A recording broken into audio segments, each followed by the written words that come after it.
देश की सबसे पुरानी पार्टी चुनाव जीतने के लिए पाकिस्तानी सोशल मीडिया से फोटोशॉप किए हुए फर्जी दस्तावेजों का इस्तेमाल कर रही है।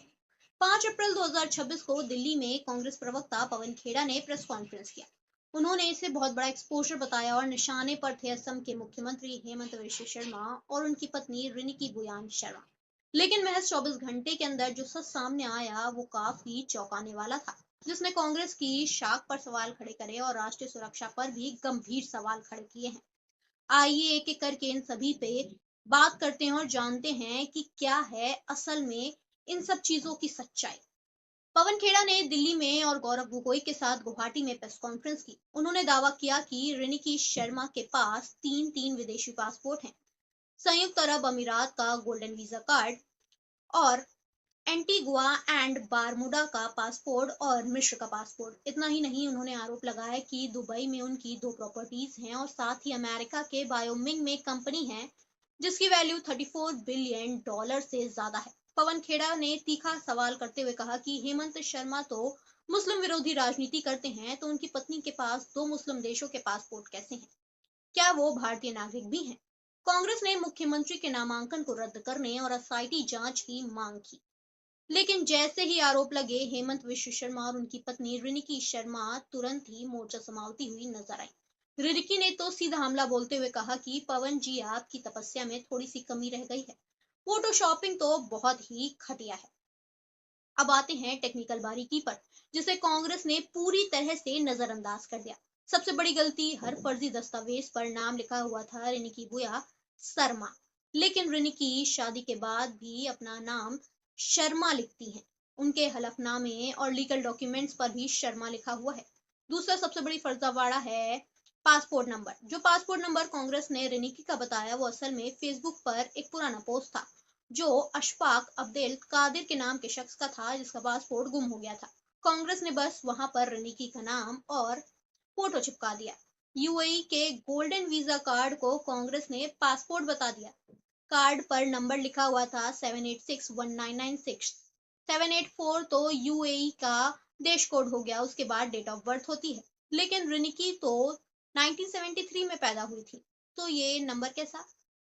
कोड के पीछे एमआरजेड कोड में एटीजी लिखा हुआ था, जो कि एंटीगुआ का कोड है, जबकि नेशनैलिटी इजिप्ट लिखी थी। एक ही कोड पर दो अलग अलग देश, ये तो फोटोशॉप के जरिए ही मुमकिन है।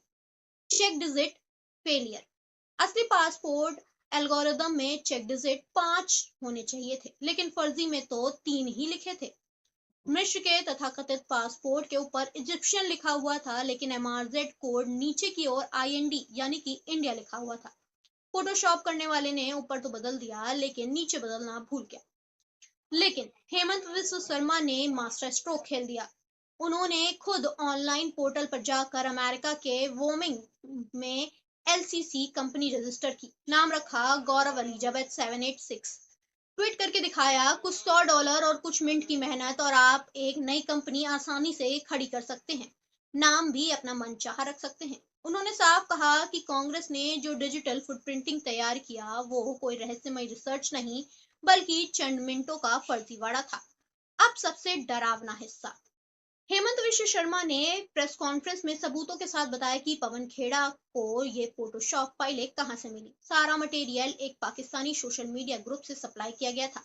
टीपू सुल्तान नाम के पाकिस्तानी हैंडल से सबसे पहले ये फर्जी पासपोर्ट इमेज अपलोड हुई थी। इसके बाद पाकिस्तानी टीवी चैनल्स पर असम चुनाव को लेकर 11 से ज्यादा टॉक शो हुए हैं, जहां हर बार यही कहा गया है कि कांग्रेस को जीतना चाहिए।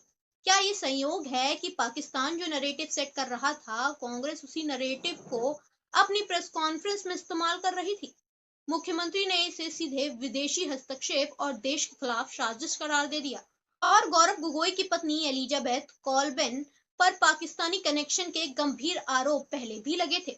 फरवरी 2026 में असम पुलिस की एसआईटी की रिपोर्ट में बताया गया था कि एलिजाबेथ लीड पाकिस्तान नाम से एनजीओ से जुड़ी हुई थी, जो पाकिस्तानी नागरिक अली तौकीर शेख चलाते थे। रिपोर्ट्स में दावा किया गया था कि पाकिस्तानी सैलरी मिलती थी और रावलपिंडी में उनके दौरे भी होते थे। तब कांग्रेस ने इसे साजिश बताकर चुप्पी साध ली थी। आज वही गौरव गोगोई दूसरी पर फर्जी आरोप लगा रहे हैं।